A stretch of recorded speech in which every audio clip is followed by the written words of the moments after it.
सूरज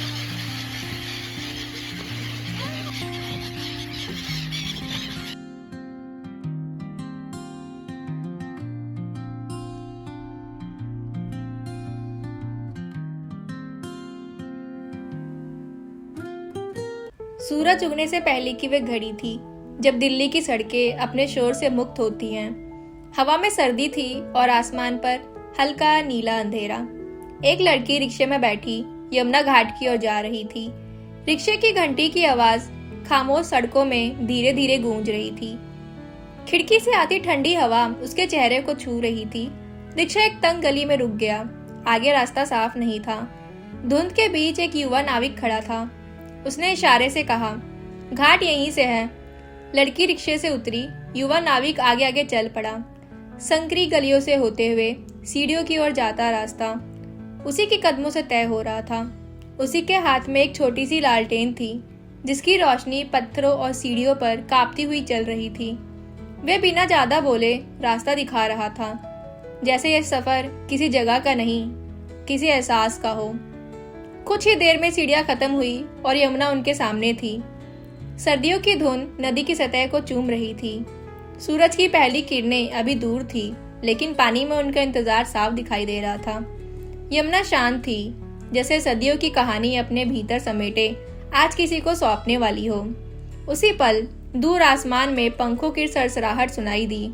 Siberia और मध्य Asia से आए हुए प्रवासी पक्षी घाट की ओर उतरने लगे।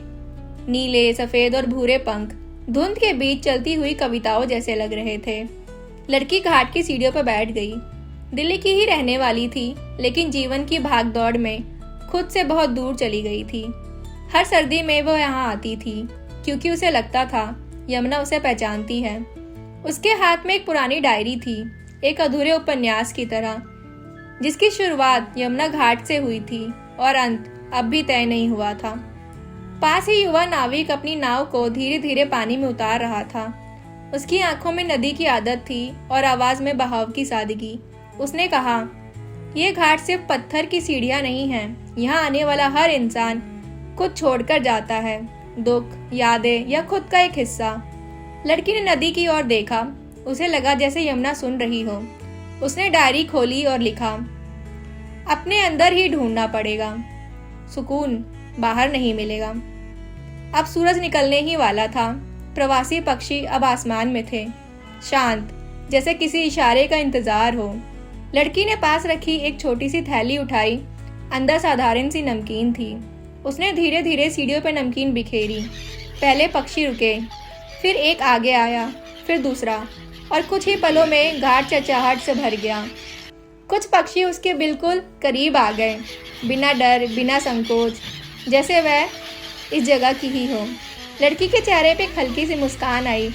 उस पल उसने कुछ कहा नहीं, लेकिन बहुत कुछ महसूस किया।